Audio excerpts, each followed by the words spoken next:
Este é o Giro Distrital, aqui você fica por dentro dos principais acontecimentos da esfera política de Brasília.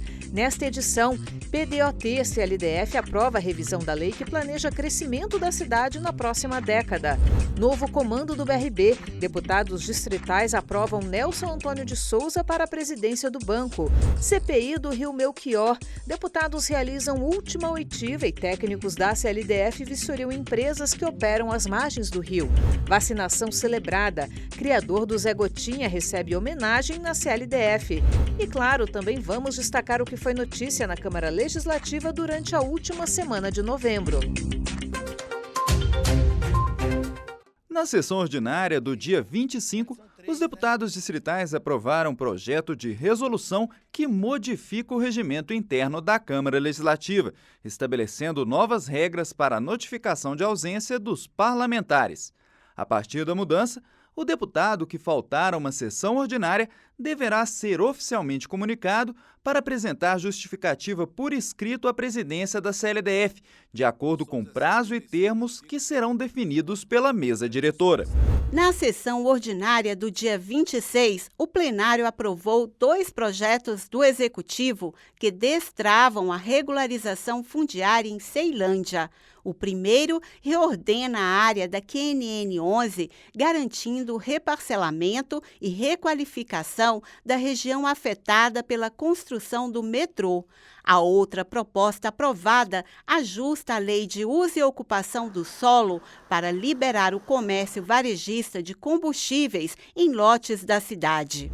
Os distritais também aprovaram crédito especial de R$ 500 mil para ações de proteção animal no DF. O recurso virá de despesas canceladas pelo governo e será gerido pela Casa Civil. O plenário também aprovou a abertura de crédito suplementar no valor de R$ 63,4 milhões. Desse montante, R$ 42,1 milhões vão para o Instituto de Assistência à Saúde dos Servidores. R$ 7,4 milhões serão usados para ressarcimento de despesas junto à Neoenergia. E 5 milhões serão destinados à Olimpíada Especial das APAES. Também foi aprovado o projeto do deputado pastor Daniel de Castro, que reconhece a Bíblia Sagrada como patrimônio cultural e imaterial do DF. O livro mais lido, mais vendido e mais impresso no mundo. Ainda no dia 26, o plenário aprovou a recondução de Félix Palazzo ao cargo de diretor da Agência Reguladora de Águas, Energia e Saneamento Básico do Distrito Federal, a ADASA. Palazzo está no comando da instituição desde 2020 e terá um novo mandato de 5 anos. A sessão também teve pronunciamentos. O deputado Max Maciel foi à tribuna criticar o veto total do governador à proposta de sua autoria que garante iluminação pública em abrigos, paradas de ônibus, passarelas e passagens subterrâneas. A nossa lei não cria gasto novo, não invade competência do Executivo, como foi a justificativa para o veto, né? E não é inconstitucional, pelo contrário, é constitucional, eficiente e necessário.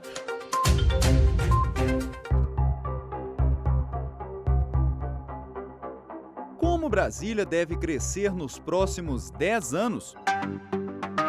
Responder a essa pergunta é a razão de ser do Plano de Ordenamento Territorial do DF. O PDOT ou PDOT é a lei que estabelece como o território do Distrito Federal deve ser utilizado, organizado e desenvolvido. É ele quem define onde pode haver expansões urbanas, quais áreas devem ser destinadas à atividade rural, quais regiões devem ser protegidas ambientalmente e quais devem ser priorizadas para a moradia social.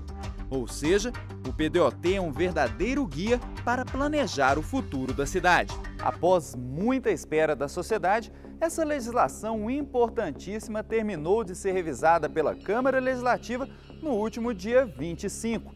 Os deputados distritais reservaram boa parte da agenda do dia para debater e votar a proposta encaminhada pelo GDF em agosto, além de emendas apresentadas pelos parlamentares para fortalecer o texto do Executivo. Não era para menos. A última revisão do PDOT ocorreu em 2009 De lá para cá, foram 16 anos discutindo de que forma melhorar esse texto. O caminho percorrido pelo PDOT até a revisão pela CLDF foi longo. Somente no âmbito do Poder Executivo, a versão mais atual da proposta foi debatida por 6 anos. Desde 2019, o GDF promoveu 85 eventos públicos para discutir o texto com a sociedade, com mais de 11 mil participações presenciais e quase 16 mil sugestões apresentadas digitalmente. Em agosto deste ano, o projeto recebeu o sinal verde do Conselho de Planejamento Territorial e Urbano e seguiu para a Câmara Legislativa. Na CLDF, mais debate. No Parlamento, o texto passou por 4 comissões, recebendo 683 emendas. A população também foi ouvida pelos deputados distritais, inclusive presencialmente, por meio de comissões gerais e de audiências públicas. No dia 25, o texto recebeu o aval da Comissão de Assuntos Fundiários, da Comissão de Constituição e Justiça, da Comissão de Economia, Orçamento e Finanças e da Comissão de Meio Ambiente. O debate seguiu então para o plenário, onde a proposta foi aprovada em 2 turnos. Na última votação, foram 19 votos favoráveis, 1 contrário e 3 obstruções. Quase 200 emendas foram aprovadas. Houve muitos elogios ao relatório produzido pela deputada Jaqueline Silva, comemorações pelos avanços no texto e reticências quanto a pontos deixados de fora. Nunca vamos agradar a todos. Não vamos. Não adianta, isso é uma utopia. Tem avanços extraordinários. Eu dialogava muito com o deputado Wellington, que a minha grande preocupação, deputado, era a desfiguração do PDOT. E ele não foi desfigurado. Ele foi melhorado em vez de ser desfigurado. É um dos projetos mais relevantes, mais importantes de todos os tempos que essa casa já recebeu. Entra para a história como um dos momentos mais importantes com a votação do PDOT. E eu tenho certeza de que nós vamos fazer história transformando a vida de milhares e milhares de pessoas aqui do Distrito Federal. Nós sabemos que esse texto, ele guarda contradições. Grupos satisfeitos, grupos insatisfeitos com o que está ali. Muita coisa do que estão dizendo que vai ser regularizada a partir do PDOT não está claro no texto. A nossa bancada acha que não tem ambiente político para votação do PDOT hoje. Mas afinal, o que muda com o novo PDOT? Se o objetivo da norma anterior era definir limites para o crescimento, o texto revisado pretende planejar e qualificar a expansão urbana com mais rigor técnico e ambiental. O novo PDOT projeta uma expansão de 5% da área urbana do DF na próxima década. Ele também indica uma nova direção para o crescimento habitacional, com verticalização e adensamento em regiões com transporte público melhor estruturado, como Ceilândia, Taguatinga e Samambaia, que poderão receber mais prédios. O texto também moderniza as regras para a regularização fundiária ao reconhecer assentamentos informais e ao ampliar instrumentos regulatórios. Em resposta à pressão por políticas habitacionais, o novo PDOT amplia as zonas especiais de interesse social, voltadas para a moradia popular, e exige que novos parcelamentos em áreas de zoneamento inclusivo reservem pelo menos 10% das unidades para famílias de baixa renda. Nas áreas rurais, o texto autoriza atividades econômicas complementares, como turismo rural e agroindústria artesanal, e define regras para permitir condomínios habitacionais nessas regiões. Outro ponto central é a preservação do meio ambiente. O texto procura integrar o planejamento urbano com princípios de sustentabilidade, protegendo áreas sensíveis contra ocupações irregulares. O PDOT incorpora o conceito de infraestrutura verde, prevendo medidas para ampliar a arborização urbana e para restringir empreendimentos poluidores perto de mananciais. Na avaliação do presidente da CLDF, o deputado Wellington Luiz, a Câmara Legislativa cumpriu seu papel na revisão do PDOT, entregando para a sociedade uma versão mais moderna e efetiva da lei. Eu acho que a Câmara cumpriu o seu papel, um projeto dos mais importantes, né?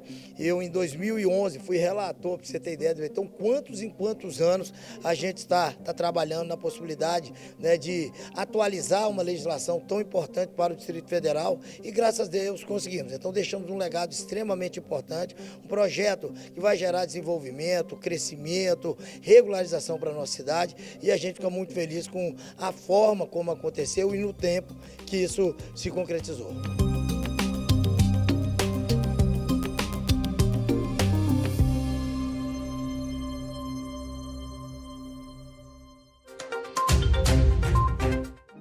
Sob o olhar atento dos parlamentares e em meio a um cenário de escrutínio público, a Comissão de Economia, Orçamento e Finanças da Câmara Legislativa sabatinou nesta terça-feira, dia 25, Nelson Antônio de Souza, indicado pelo governador Ibanez Rocha para assumir a presidência do Banco de Brasília, o BRB.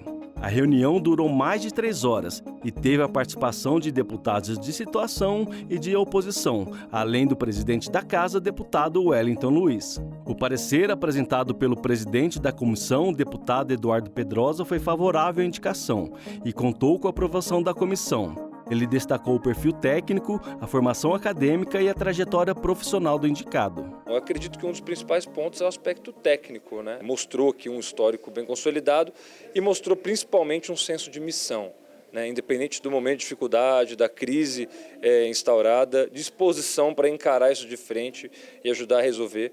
Então, eu acho que isso aí é um dos pontos que a gente tem que levar em consideração num momento como esse, que é o compromisso mesmo com a cidade, com o banco, em fazer aquilo que é certo, em ter a proatividade para dialogar com a gente. Com mais de 45 anos de experiência no setor bancário e financeiro, Nelson Antônio de Souza construiu uma carreira na esfera pública e na iniciativa privada.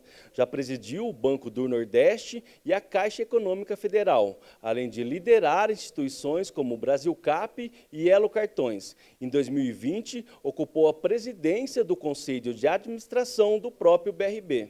Questionado pelos deputados sobre os problemas recentes do BRB, ele prometeu fazer um choque de gestão no banco em busca de resultados. Se esta casa aprovar meu nome, nós faremos um choque de gestão, entendeu? E eu fiz isso por outros locais que passei, entendeu? No BNB, em outros locais. Sempre foi desse jeito. Eu sou um cumpridor de regramento. Eu gosto de resultados. A gestão que eu tenho é centrado em resultados sustentáveis, em pessoas e em governança. São esses 3 itens que pautam a minha carreira. Nelson Antônio também garantiu que vai fazer prestações de contas de forma periódica junto à Câmara Legislativa. Eu estarei à disposição e acho necessário que a gente tem que trabalhar em conjunto com o Legislativo, os poderes são constitucionais, está próximo, para saber o que está acontecendo, não de maneira reativa, mas de maneira proativa. É a maneira que eu gosto de trabalhar. O sabatinado também defendeu uma gestão baseada em mecanismos de controle e regras de compliance. Os mecanismos de controle seguirão as regras definidas. E uma coisa que eu sempre fiz, onde eu passei também, foi trabalhar junto com o Banco Central, com os órgãos de controle. Nós estamos falando de CGU, TCU, Ministério Público, Polícia Federal, CVM. Um banco como aqui também tem no âmbito do Distrito Federal. Nós também vamos trabalhar desse jeito. É a melhor maneira de trabalhar. Por fim, o indicado garantiu ainda que não vai permitir interferência política na administração do banco, mas vai respeitar todos os posicionamentos. Você tem que separar a dimensão política da dimensão técnica. E elas convivem bem desde que um respeite o outro. A dimensão técnica financeira, econômico-financeira, não admite desaforo. Se você brincou, já era. Não tem isso. E a dimensão política precisa ser ouvida, e é por isso que eu estou aqui, que essa casa está aprovando meu nome. Eu seria... até não faria sentido eu estar num ato democrático como esse e não ouvir nada da política, da dimensão política. A indicação do novo dirigente vem após a Justiça afastar do cargo o ex-presidente do BRB, Paulo Henrique Costa, no âmbito da Operação Compliance Zero da Polícia Federal, por suspeita de participação em possíveis fraudes durante a tentativa do Banco Público de comprar o Banco Master, incluindo repasses bilionários para o banco privado. Após a sabatina e aprovação na comissão, o nome indicado pelo governador Ibanez Rocha foi apreciado pelo plenário da Casa. Em meio a discursos e divergências, 16 deputados votaram a favor da indicação, enquanto 6 votaram contra. Já a oposição, além de rejeitar a indicação, defendeu a abertura de uma CPI para investigar a relação entre o BRB e o Master. O Leonelson é um nome altamente qualificado. Ele entende efetivamente o sistema financeiro. Ele está vindo praticamente cumprir uma missão que é de salvação do Banco de Brasília. Nós votamos contra o nome dele aqui porque nós entendemos que não era o momento de votar no dia de hoje. Nós vamos continuar insistindo com o pedido de CPI, é fundamental a importância dessa CPI. Para o presidente da Câmara Legislativa, deputado Wellington Luiz, o processo reflete o compromisso da Casa com a transparência, o interesse público e a urgência do momento. A gente precisa virar essa página, então precisamos ter um presidente que consiga dar continuidade ao bom trabalho que tinha sido feito anteriormente pelo Paulo, analisar o que aconteceu de fato, então esse é o papel do novo presidente e saber qual o tamanho do problema que existe, exatamente para que a gente consiga seguir adiante. É o banco da nossa cidade, é o banco do Distrito Federal e a gente precisa ter responsabilidade, não dá para ficar protelando aí uma decisão que é extremamente importante e que precisa acontecer agora. Foram mais de 9 horas de debate público aqui na Câmara Legislativa para a apreciação das contas do Instituto de Gestão Estratégica de Saúde, o IGES. Os representantes prestaram contas da atuação da entidade entre os meses de maio e agosto deste ano. O diretor-presidente do Instituto, Kleber Monteiro, apontou o déficit financeiro pelo qual a instituição passa atualmente e disse que será preciso readequação orçamentária para fechar as contas. Hoje o nosso custo, sem dúvida nenhuma, é maior do que o que nós recebemos de repasse. O que nós temos conseguido, na realidade, são em várias áreas, nós conseguimos reduzir, conseguimos apertar o cinto, conseguimos reduzir custos, né? Nós aumentamos tanto a produção e, no final das contas, todo esse aumento de produção ocasiona um gasto com insumos que a Bárbara estava aqui, né, Bárbara? O nosso insumo saiu de um consumo mensal de 8 milhões, 9 milhões, 10 milhões, 12 milhões. Quando você vai olhar, são realmente os custos da operação em si. Ou seja, ela está ficando cada vez mais elevada, mês a mês, e nós não houve essa recomposição. A maior despesa hoje do IGES, segundo os dados apresentados, é com pessoal, um total de 61,44% do orçamento. Os representantes do Instituto também apontaram onde as metas foram atingidas, como o número de internações cirúrgicas, e onde as metas não alcançaram sucesso, como os exames de mamografia bilaterais. A prestação de contas na Câmara Legislativa é uma forma de garantir mais transparência e eficiência na gestão do IGES.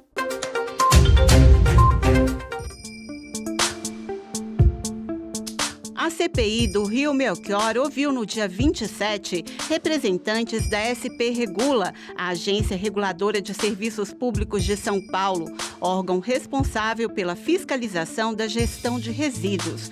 Hoje, a capital paulista produz cerca de 12 mil toneladas de lixo por dia e conta apenas com 2 aterros sanitários. A meta é que até 2044, apenas 1/3 desse volume seja enviado a aterros.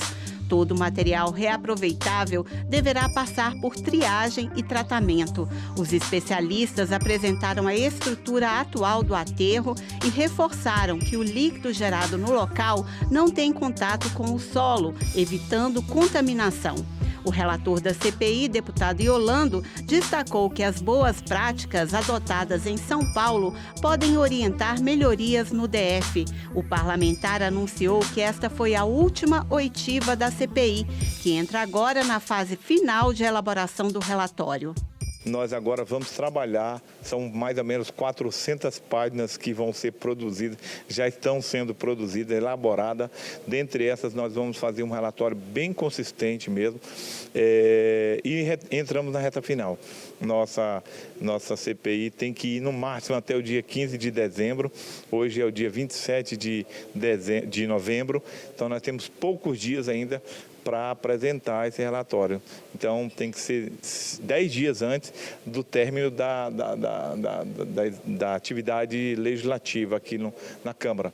No dia 26, uma equipe técnica designada pela CPI percorreu 4 empreendimentos agroindustriais que operam próximos à bacia do Melchior, realizando uma série de vistorias. As visitas técnicas fazem parte do trabalho de apuração da CPI, que busca compreender como práticas do setor produtivo têm influenciado a qualidade da água e agravado os problemas na bacia do Melchior. Durante as visitas, os técnicos puderam verificar de perto a rotina das empresas e como cada uma delas tem tratado os resíduos que podem afetar diretamente o rio.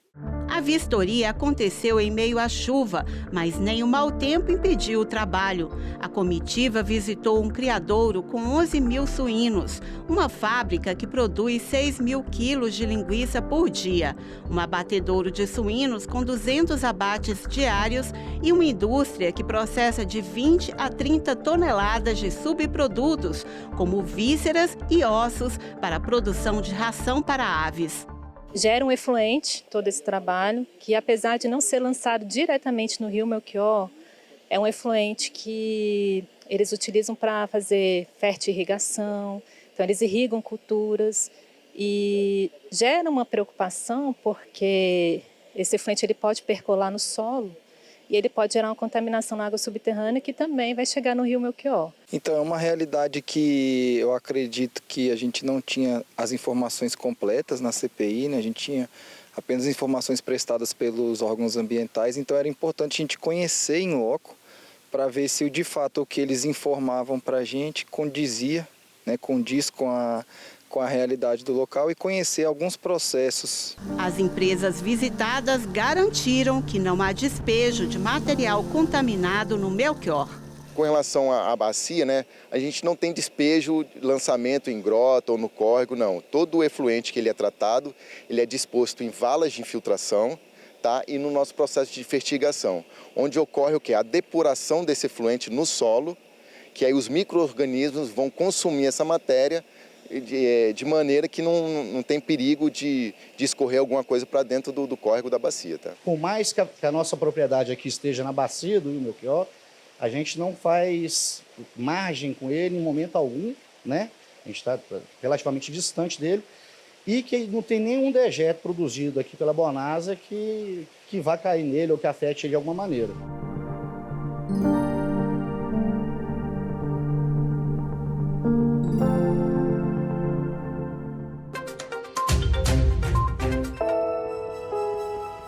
O artista plástico Darlan Rosa, de 78 anos, foi homenageado na noite de terça-feira, 24 de novembro, no plenário da CLDF. Mineiro de Coromandel, ele recebeu o título de cidadão honorário de Brasília, onde mora desde 1967. O currículo de Darlan é extenso e reconhecido nos meios artísticos e intelectuais do DF, do Brasil e até internacionalmente. Só em Brasília são 54 esculturas assinadas por ele, que também é escritor e já foi professor universitário. Mas uma obra em especial criada por Darlan se destaca, é o Zé Gotinha. O personagem surgiu em 1986 para integrar as campanhas de vacinação do Ministério da Saúde contra a poliomielite. A criação caiu nas graças do público e ajudou a erradicar a doença no final dos anos 80. O sucesso foi tão grande que Zé Gotinha se tornou ícone da cultura popular e está na nossa memória afetiva. Até hoje, o personagem faz parte das estratégias de comunicação pública para alertar a sociedade sobre a importância da vacinação. Eu pensei em fazer um personagem, né, que fosse capaz de fazer assim, uma ponte, sabe, entre o dia de vacinação e a família.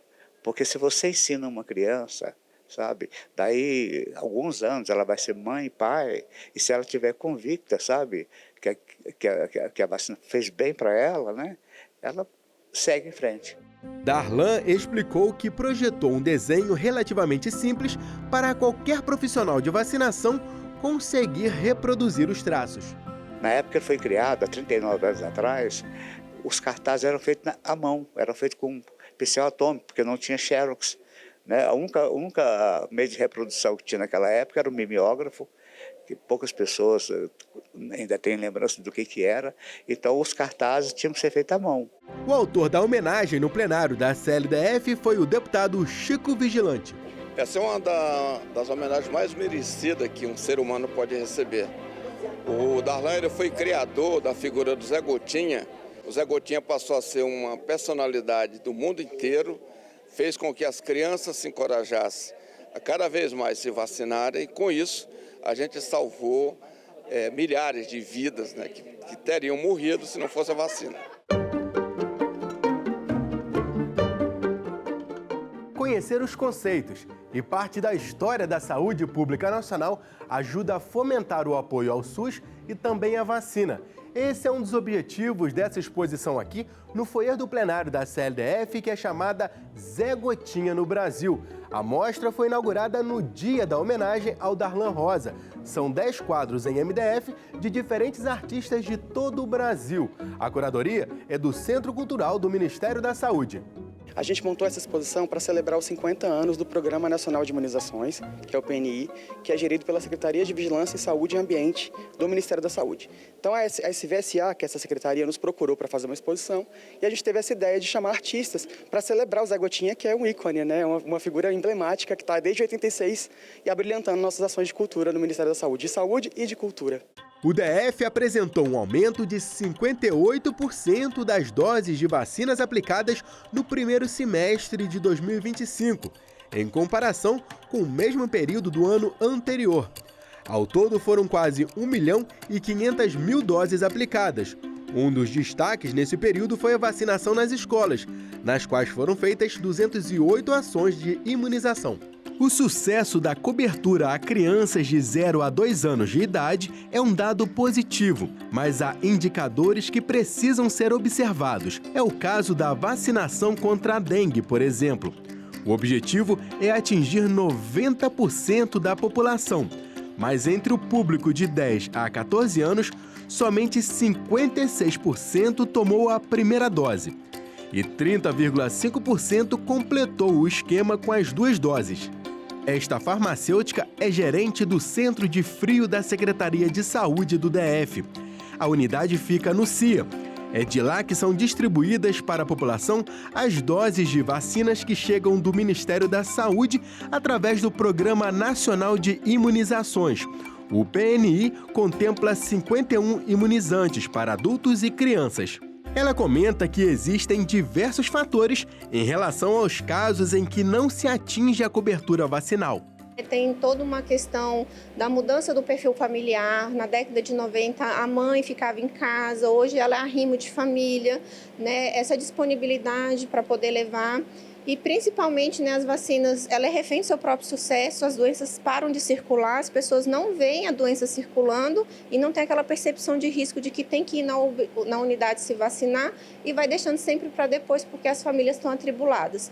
Além disso, tem infelizmente as fake news, né, com a pandemia da Covid-19, o aumento, né, dessa hesitação vacinal, o medo da vacina ela cresceu bastante. Para o mais novo cidadão honorário de Brasília, por trás da vacinação estão 2 dos principais conceitos que unem a nossa civilização. É um ato de amor e um ato de responsabilidade com seu semelhante. Porque se você não vacina, além de você estar colocando a sua vida em risco, você está espalhando a doença.